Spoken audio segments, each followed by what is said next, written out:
Hi there, it's Nick Dutch here yet again. I've just been watching a video by Galutius Inflammatus on the subject of freedom of speech, and he was saying that there are various Christian fundamentalists who say that you can't have freedom from religion. And of course, there was the idea of what that means in terms of freedom of speech. Well, freedom of speech itself is a difficult concept. So too is anything from an ideological point of view, because they all have problems. I mean, democracy is great, but democracy has issues. Freedom of speech is great, but freedom of speech, again, has issues. For instance, a person who's using their freedom of speech will often do so for their own benefit.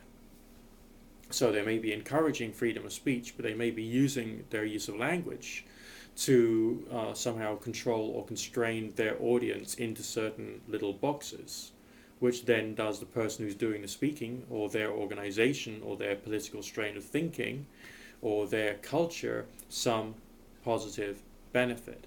Because freedom of speech essentially means that there is the ability to control or distort freedom of speech in one particular way or many different ways through the use of freedom of speech.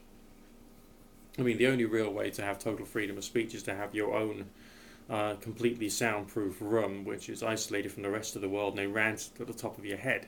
That's the only way you can have your own total freedom of speech. There's no other way in which that can be done, not publicly, really.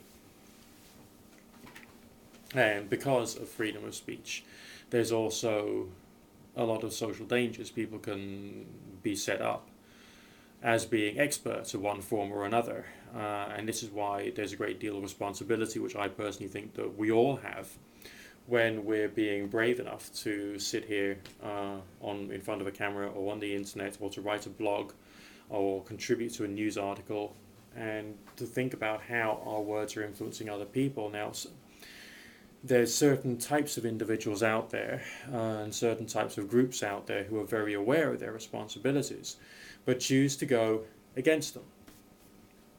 And they go against them quite deliberately for the purposes of encouraging them to get whatever benefit they're after, which could be money, which could be fame, it could be power, it could be prestige, it could be trying to win a particular online debate or discussion. And it's often there to take away the ambiguity which there is naturally within life, and also within the field of debate. So it is a very difficult subject, but when you're looking at videos on the subject of freedom of speech, and you're hearing people talking about freedom of speech, I think you need to be aware that the person who's saying whatever it is they're saying may well be using their freedom of speech to adjust yours. And I think that's something we all have to be aware of and cautious of.